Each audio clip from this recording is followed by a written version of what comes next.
for like 10 years now. Yeah. And It's very smart. I don't miss it. Yeah. I found that out after the Eras tour. Comments were going to be the first way. Dude, the problem is I get so mad. I then go and look at all the other comments, and then Twitter just feeds me more. And dude, you're on like Reddit. It's like, and so shit. we saw that you like boom, this. boom, boom. Yeah. Yeah. Like, whereas I'm like, I don't know what this is, but get it out of my office. It's on fire. Yeah. My business is making music and taking care of my fans. And I have ways of monitoring what they want from me and how best to entertain them, which is my job. Yeah. And everything else, I'm just sort of like, it's not my business. I have actual business that I need to run. Mm-hmm. Can you imagine if we just talked about what people said about our relationship? Yeah. Because if we talked about that, that would be all we talked about, because there's so much chatter. It's like we're busy having an actual relationship. I want to hear sourdough bread puns. Yeah. That's what I and you hear. will. Thank and that's you. a promise.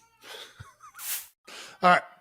Let's get to the part of this show that I think is what everybody is going to be talking about. Do I get to say it? Do I get to say the 2 words? Yes.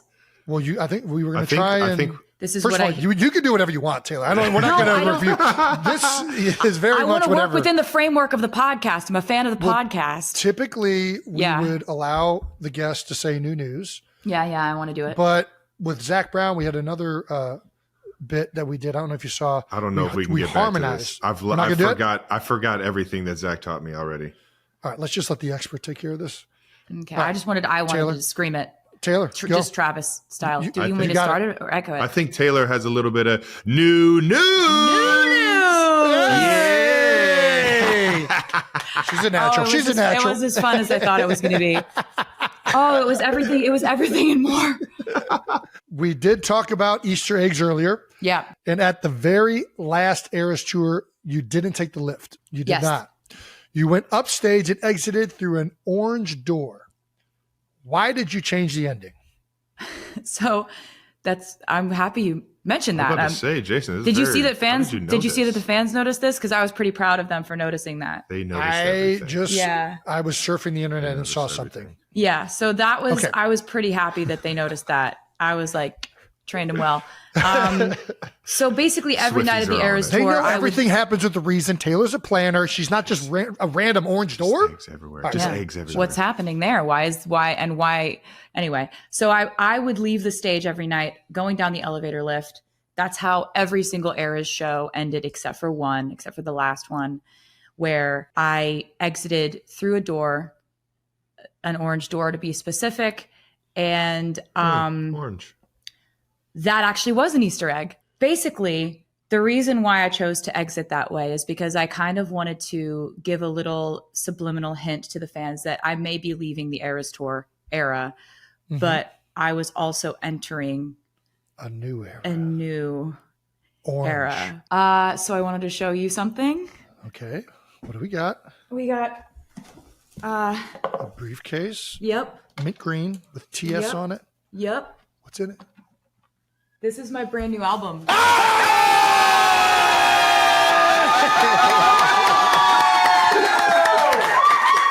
got TS12, baby. This is my brand new album. It's called The Life of a Showgirl. Love it. It was something that I was working on while I was in Europe on the Eras tour. So while you were on tour, I was working. I would be on tour. How on earth did she do this on the tour? Is still blowing my mind. I just love it. I just love it a lot. I love music. I would be playing shows. I'd do like 3 shows in a row. I'd have 3 days off. I'd fly to Sweden, go back to the tour, and actually like working on this.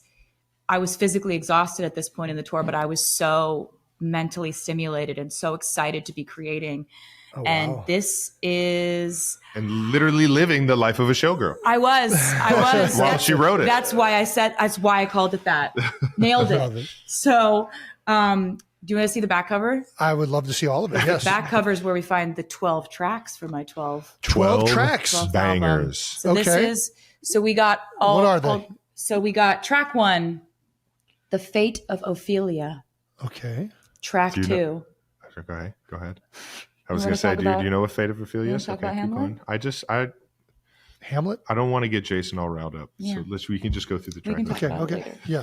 Track 2, Elizabeth Taylor. Okay. You know who Elizabeth Taylor is? You better. I'm just kind of following along. Okay. All right. Track 3, Opalite. Opalite.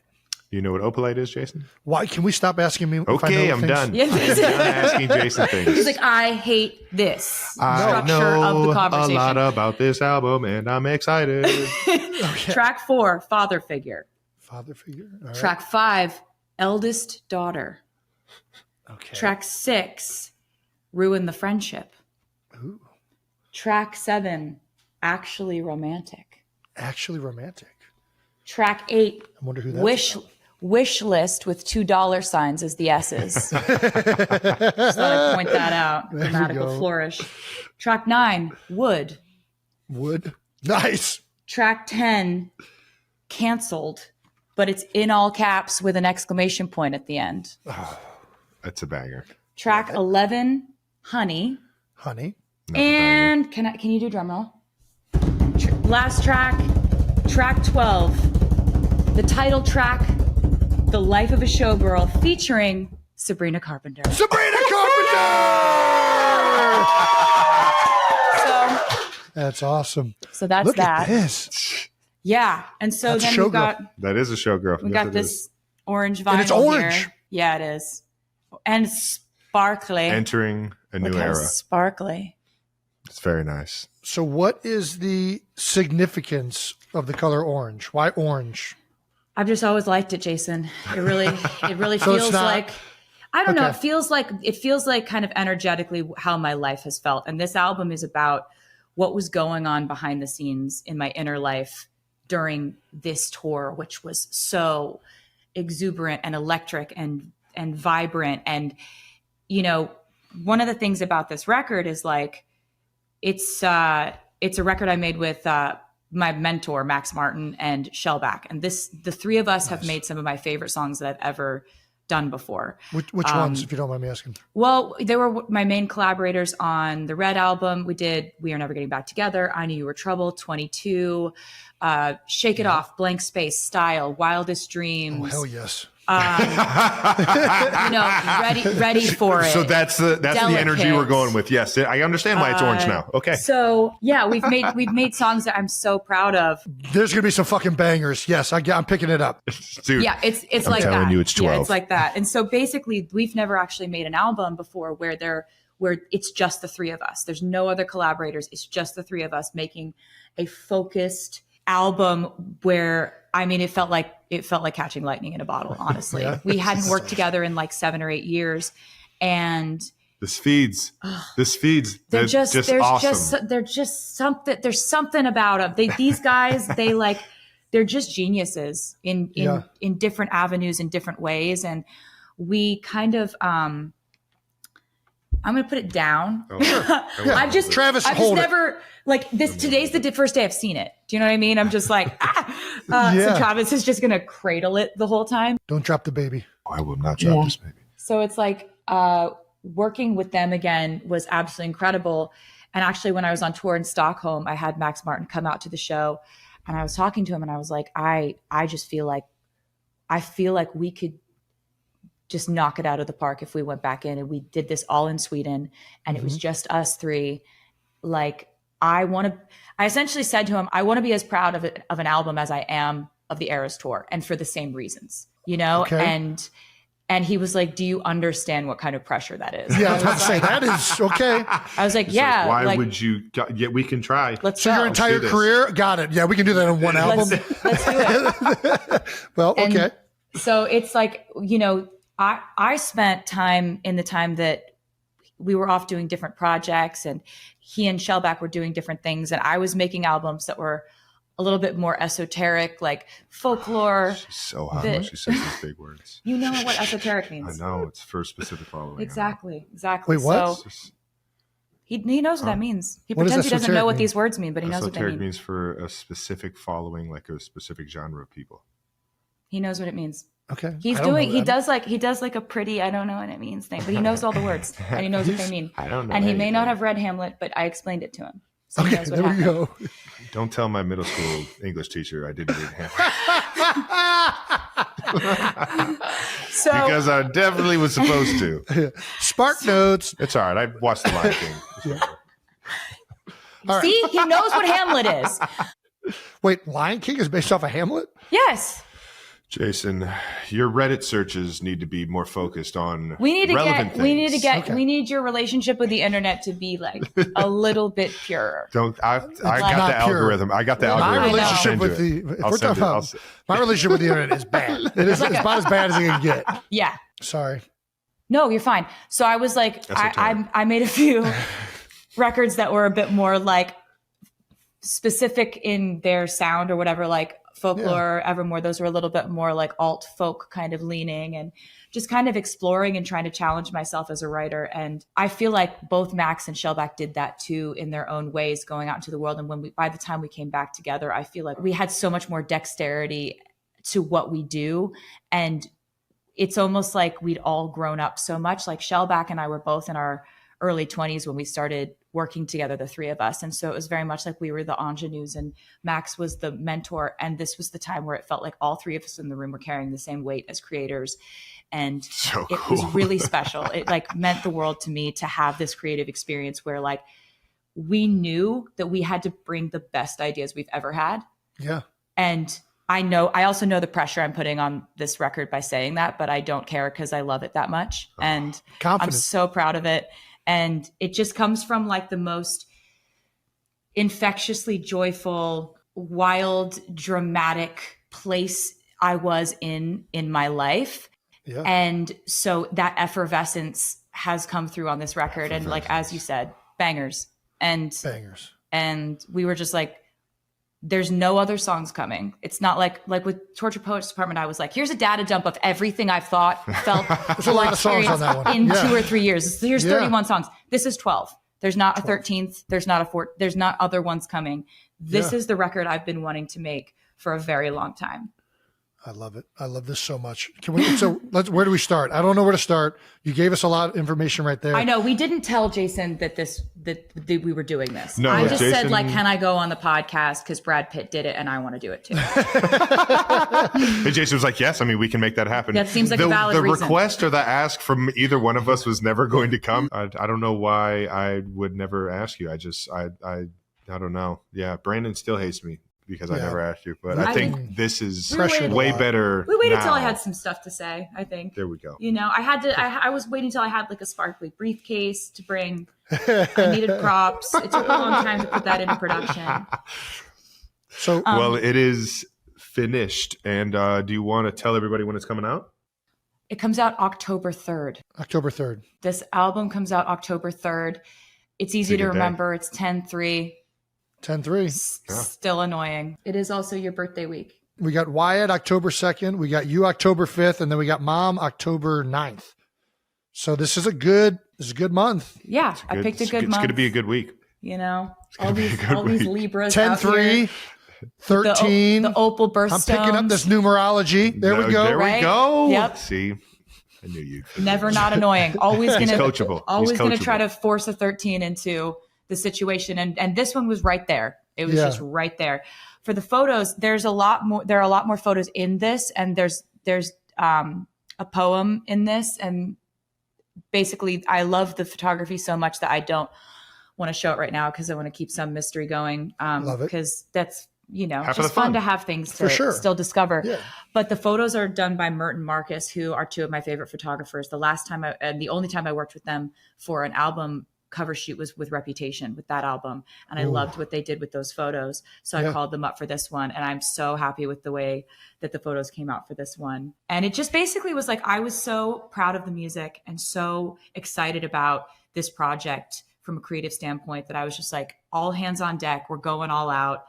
This is a full send. Like, I care about this record more than I can even overstate.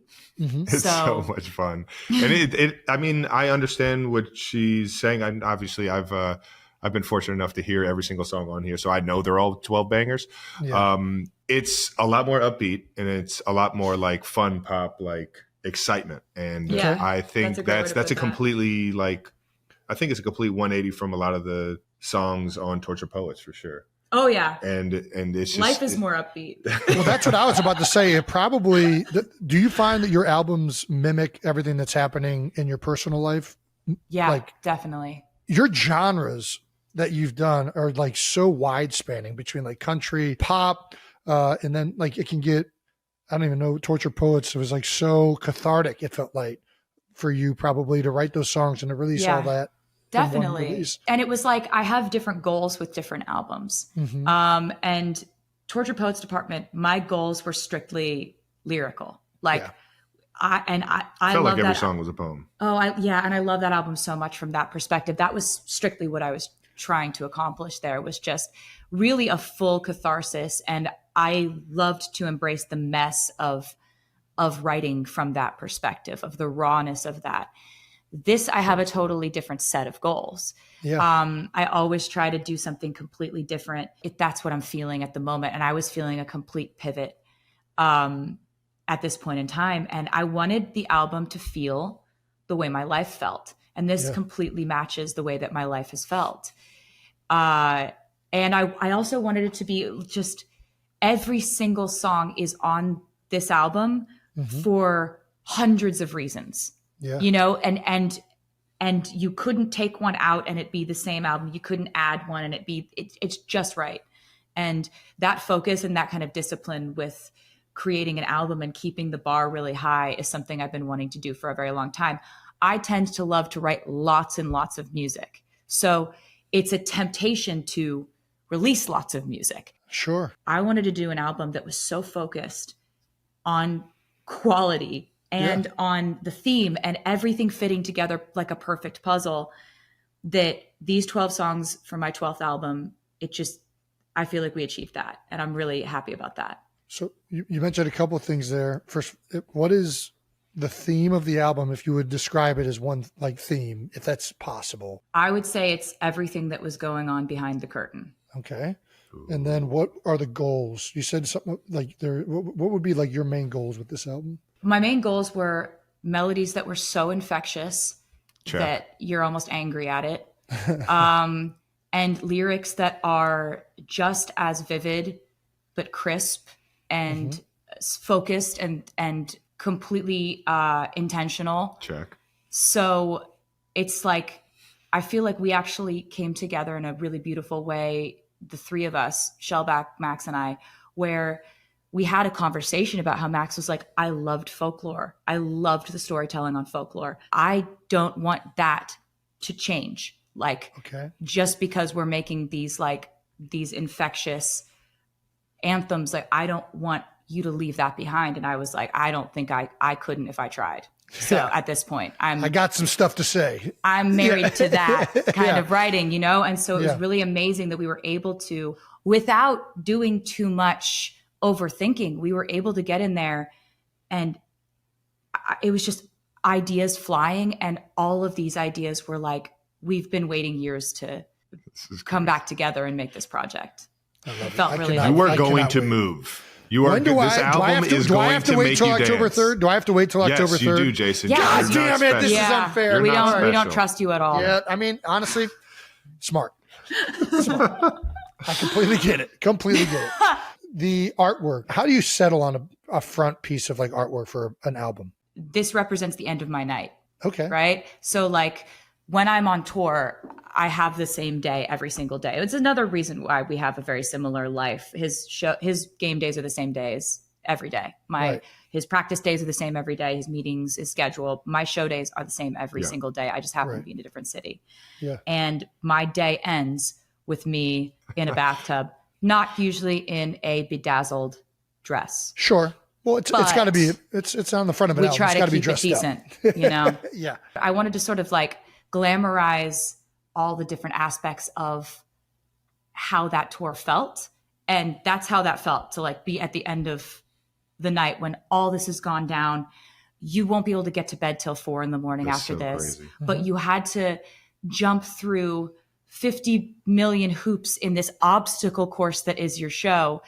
And you did it. you got 2 more in a row, but you did it tonight. That's all that matters. Right and now. the reason I wanted to have it sort of like an offstage moment as the main album cover is because this album isn't really about what happened to me on stage. As the final seconds ticked away at Arrowhead Stadium, the crowd's roar softened to a hum, as if the city itself was bracing for a goodbye it hadn't prepared for. Travis Kelce, whose name had become synonymous with Kansas City football, caught his last pass with the same determination that had fueled a decade of dominance. 5 receptions, 36 yards. Not a record-breaking night, but one that fell heavy with meaning. The defeat to Denver wasn't just another tally in the loss column. It was a seismic shift, the kind that echoes through locker rooms and lingers in the hearts of fans. Instead of retreating to the shadows or lashing out in frustration, Kelce cut through the chaos of reporters and flashing bulbs to seek out Bo Nix, the Broncos' new signal caller, whose steady hand had just orchestrated the upset.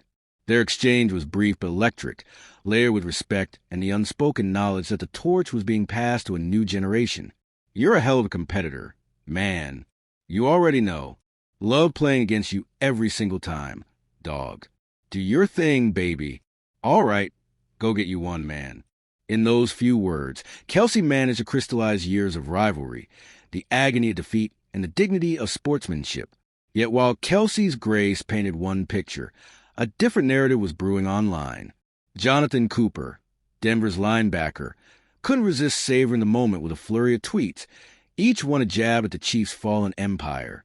The posts vanished as quickly as they appeared, but the message was clear. The balance of power in the AFC West was shifting, and the Broncos weren't shy about celebrating. The Chiefs' season had been a gauntlet of missteps and missed opportunities, a far cry from the well-oiled machine that had terrorized the league for nearly 10 years.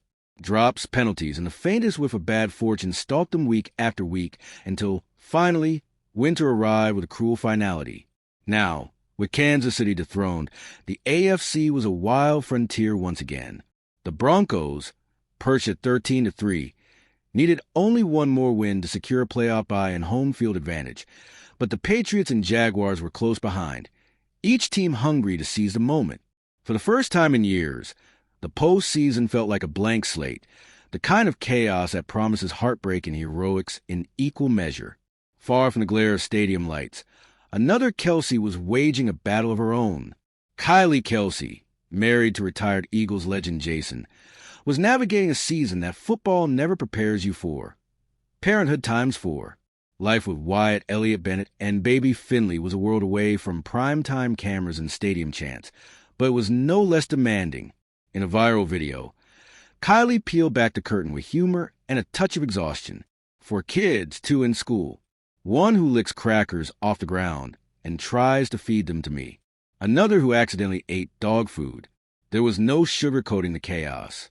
They are absolutely disgusting, she confessed, equal parts horrified and amused. Germs are everywhere, especially with these tiny humans. Determined not to be caught off guard, Kylie embraced her unofficial title as defensive coordinator of the Kelce household, vowing to hold the line against cold and flu season with the same intensity her husband once brought to the gridiron. Even as she strategized against sniffles, Kylie's candid account resonated with parents everywhere, a reminder that life's messiest moments are often its most memorable. Meanwhile, Jason Kelce was adjusting to a new reality, one where fame followed him far beyond the field. You know, I'm all over television, and my face in particular is much more out there. In a lot of ways, going out into public is much different for not just me, but my wife, my whole family.